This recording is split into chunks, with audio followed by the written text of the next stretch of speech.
অনেককাল আগে মৃকণ্ডু নামে এক ঋষি ও তার স্ত্রী মারুদবতী সন্তানহীন ছিলেন। বহু বছর তপস্যা করার পর ভগবান শিব তাদের সামনে প্রকাশিত হলেন।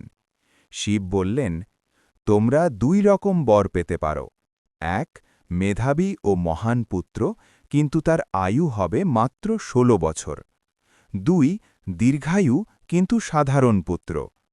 ঋষি মৃকণ্ডু বললেন, প্রভু, আমরা মহান ও গুণবান পুত্রই চাই, আয়ু কম হলেও চলবে। কিছুদিন পর তাদের ঘরে জন্ম নিল এক অসাধারণ বালক, মার্কণ্ডেয়। ছোটবেলা থেকেই সে ভগবান শিবের পরম ভক্ত ছিল। সারা দিন ওম নমঃ শিবায় জপ করত এবং শিবলিঙ্গের পূজা করত।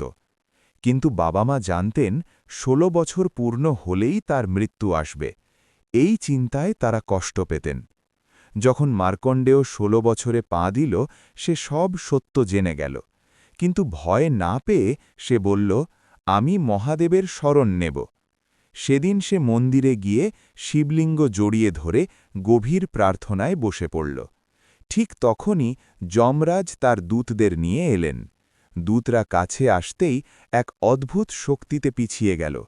শেষে যমরাজ নিজেই পাশ ছড়লেন, কিন্তু সেই পাশ গিয়ে শিবলিঙ্গ সহ মার্কণ্ডেয়কে জড়িয়ে ধরল।